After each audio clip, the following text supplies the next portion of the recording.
Hi guys, welcome to the Isabelle's Heart Show. And today I have a very special guest joining me. Would you like to introduce yourself? I'm Alan Thomas. I'm the mayor of the city of Greenville. Great to be on your show. Well, it's great to have you here. So if it's okay with you, I'm going to ask you a couple questions about your profession. So how long have you been the mayor? I have been mayor for 3 terms, and to serve as mayor, it's a 2-year term. So ever since 2011, I've been the mayor of the city of Greenville. Wow, that's a long time.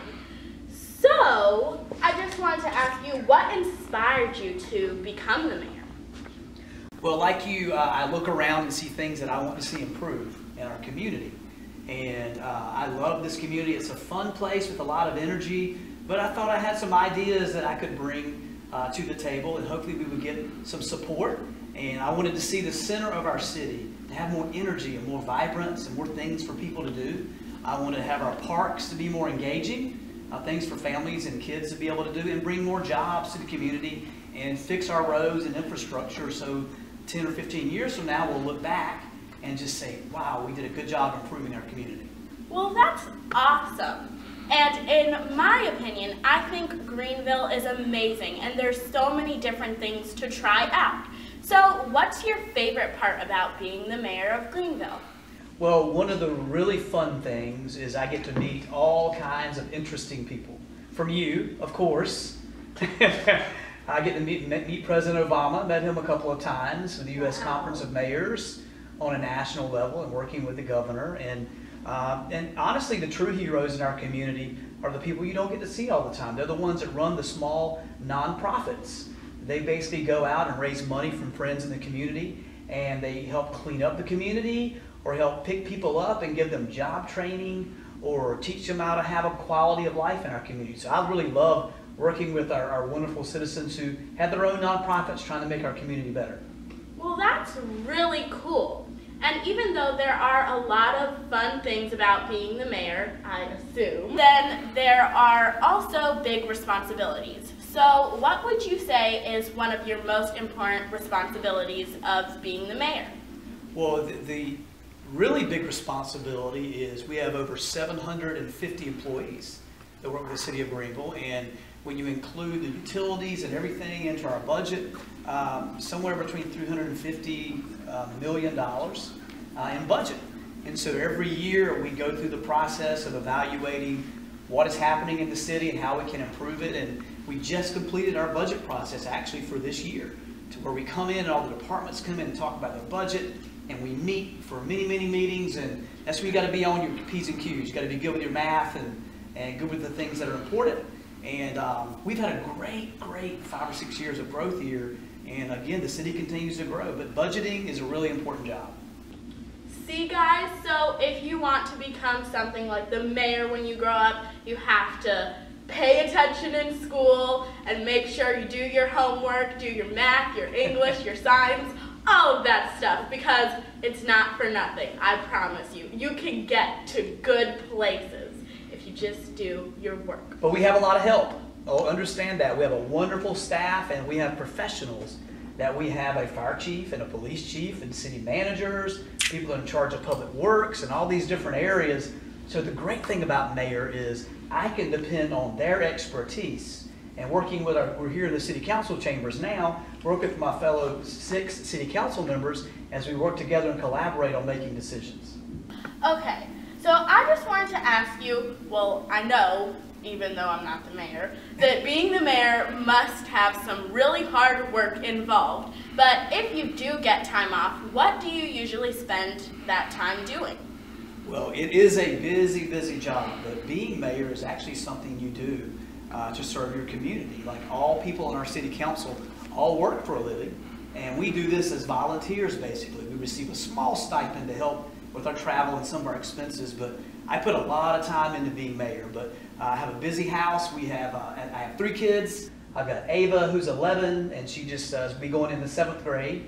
And I've got Holly, who is 9, and she'll be going in the 4th grade. And I've got Chase, who is a very lively, he'll be 5 years old here in August. So I have a lot of fun with my family. We go to the beach, and we go to ball games, and we just have a great time. Whatever they're doing is what I'm doing. We have a lot of fun.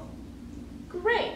So you guys, if you're younger, if you're a child basically, and you want to become something like a mayor, a great way to start is basically volunteering and helping your community, because really it makes a big difference.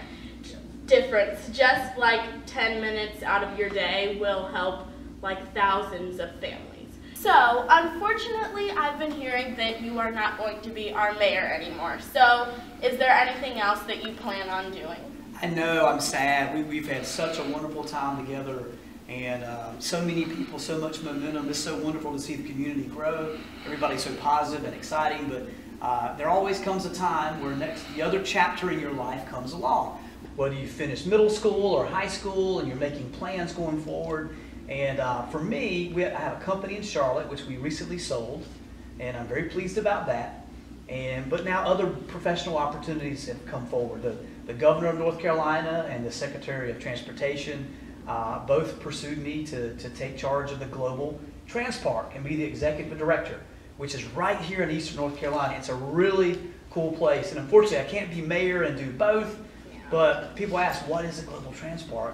And it is an international trade zone. Right here in Eastern North Carolina, less than 30 minutes away, the second largest plane in the world comes into our area twice a week. It's called the Antonov, and it's over 6 stories tall. It weighs over 750,000 pounds. It has a crew of 20. They fly in out of Russia. And Spirit Air, which is at the Global Transpark, builds the fuselage of the large carrier planes. So this massive plane lands at the airstrip, and the front of it opens up, and it's like a whale swallowing an elephant. It pulls in these fuselages, and it flies them back to Europe for assembly. So we have all kinds of neat operations happening right here in Eastern North Carolina that people don't even know about. And those are the type of things that I will be in charge of, helping to recruit businesses in aerospace and technology and in foreign trade zones, and to bring great jobs to Eastern North Carolina. I'm excited to get a chance to do this. Wow, that is a lot of information, and that's really cool. Okay, so I have to ask you, when you're being the mayor, do you have to have confidence? Well, you always need to have confidence in yourself. And take a breath. I always do this sometimes. Here's my code words that I use. Before you speak, you could always take a breath, and in your mind, just say slow and low. And it helps you to kind of concentrate and take a breath and have good cadence in how you speak. And it's really important that you're able to speak clearly and look people in the eye. And the best thing that I've really learned is, after a couple of meetings of being mayor and speaking at a few events, I've done hundreds and hundreds and hundreds at this point. At this point, you get comfortable speaking in front of people. And that's something that I really think that anybody can do. And you're great at it as well. Thank you. And guys, self-confidence is very important, because even if you're doing something that you know you can't mess up and you want to just get through it just so you can do it well, just slow down a little bit.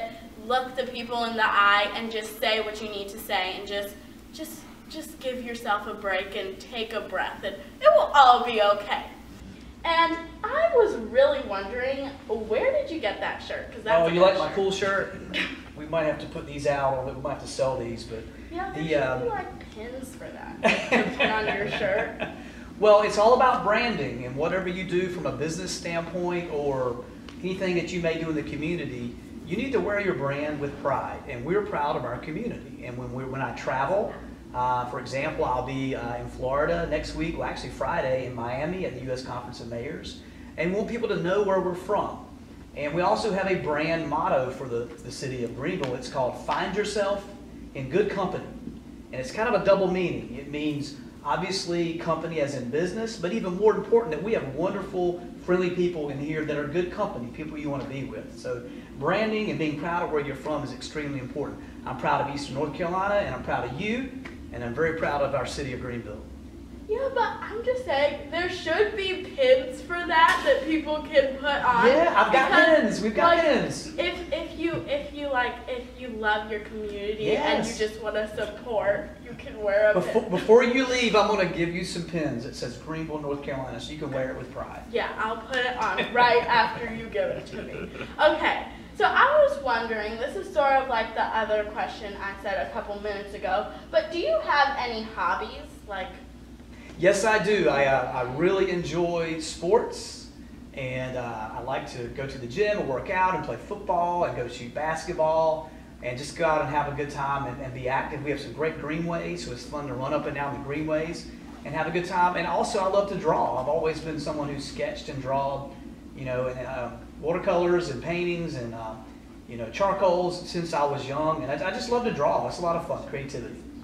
Yeah, because even when you grow up, or even if you have a job that keeps you occupied, you can still go back to drawing, sketching, playing sports, dancing, singing, acting, because all of those things are very important, because they're just the things that you love to do.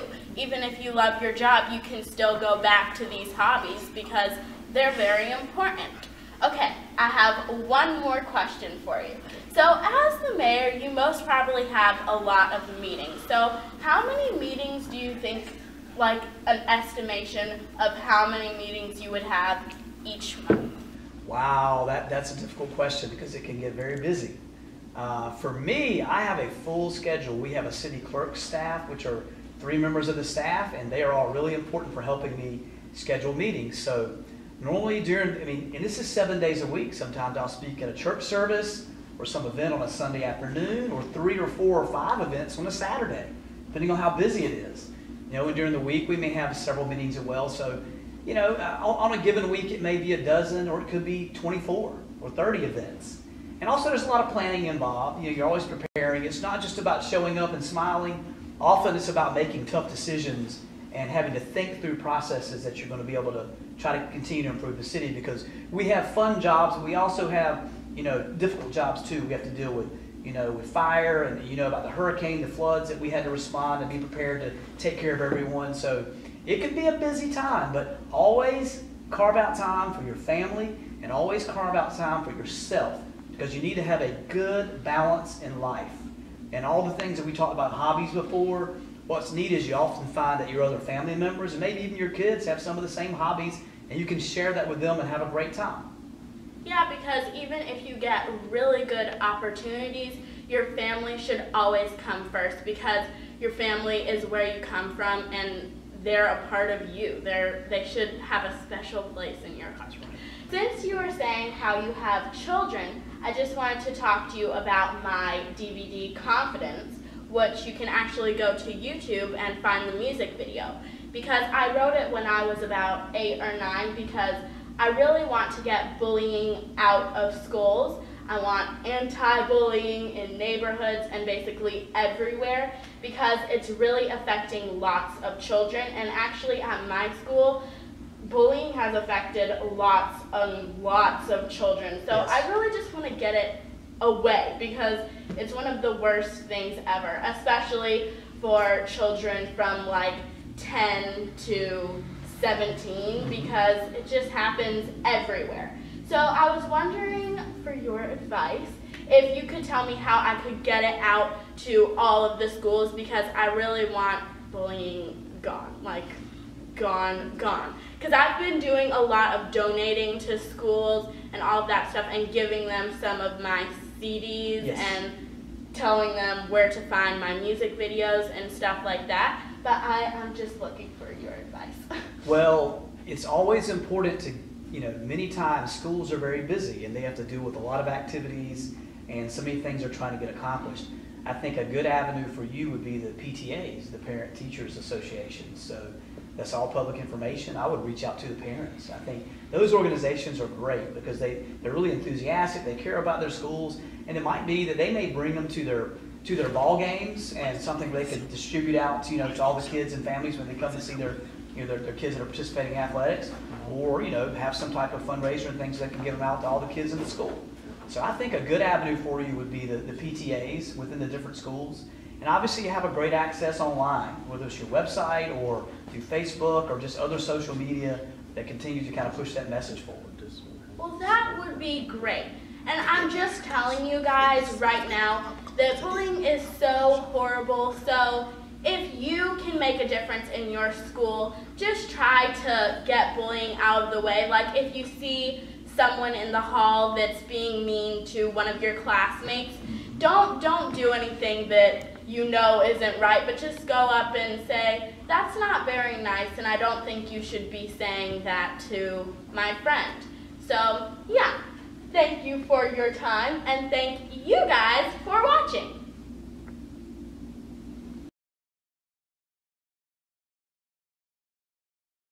My name is Isabelle Dubroy. I'm 9 years old, and I was born and raised in Greenville, North Carolina. At the age of 5, I went to National American Miss, and I won. And I got introduced to acting in California. I wrote the song Confidence because I've been bullied before, and it hurts. And I wanted to let children know that it's okay to be themselves.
No! Sorry. How? You don't want to know, mister. Please, at least give me the dignity of knowing how I lost. Okay. You lost before we even started playing. See, your newspaper is extra crumbled in the sports page.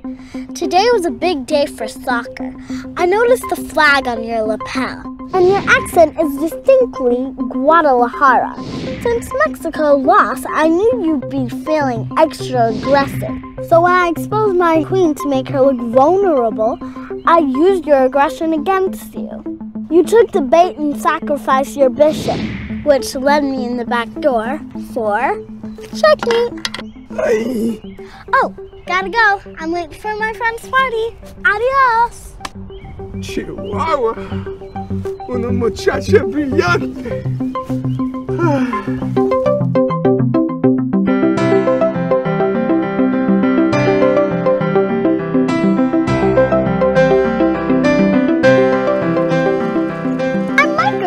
Microchip Jones. It's not my real name, more like a nickname. When I was little, my parents said my brain was like a computer. It's kind of like a gift that leads to other gifts. My mom always said you should use your talents to help those in need.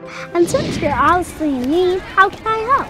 Aren't you sweet? Let's see. Here, honey, take these.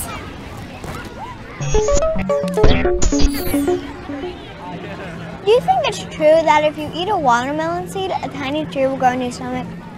I'm gonna say no. Okay, good, because I kind of ate the last piece without looking. Can I have a volunteer for my next trick, please? Yes, give her some applause as she joins me on stage. Very good. Now, let's go with this card. Queen of Spades, yeah? Ready? You might see something interesting happen here. 1, 2, whoosh, like that. It's in that girl's pocket. He slipped it in there at the beginning of the show. If you could please look in your front right pocket. Don't you ever get sick of knowing everything? No. And that concludes my show, everybody. Thank you so much, ladies and gentlemen, and a very, very special happy birthday to Shannon. Thank you. Hey, girls. Hey, Miss Perkins. And this must be Mr. Perkins. How did I know that that's Shannon's dad? Well, you're wearing your old wedding ring on the same day that a stranger shows up to a little girl's party. I put 2 and 2 together. My name's Clyde. I didn't even know Shannon had a dad. Well, I've been away for a while, but I'm back now. Were you like on a long vacation or something? Or some kind of business trip? Wait, were you fighting in the army? Thank you for your service. No, I was, In jail. What? Cochran State Penitentiary, judging by the look of that tattoo. Okay, how about some cake?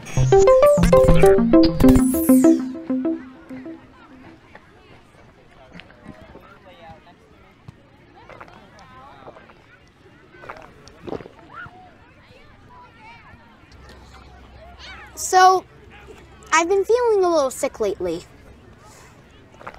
Are you sure? Yes, for the last time, there's no such thing as cooties. It's just a made-up disease. Okay, then how come last time when Shannon touched me, I felt like I was gonna puke? The same reason every time you say her name, your voice cracks. It's your first crush. You'll get over it.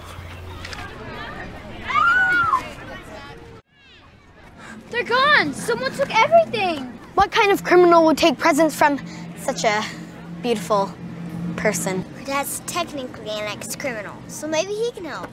She's right. Shannon's dad probably did it. That's not what I said. Dad? Clyde? It wasn't me, I swear. I can't believe I trusted you. I'm calling the cops. Wait! He's telling the truth! What? How do you know?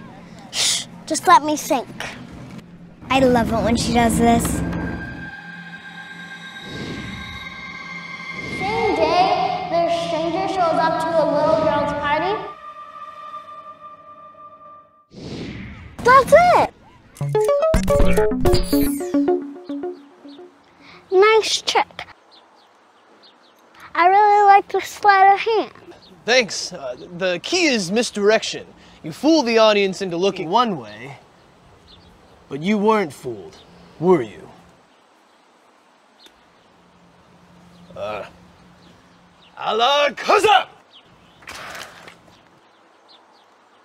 Hey, it was worth a try.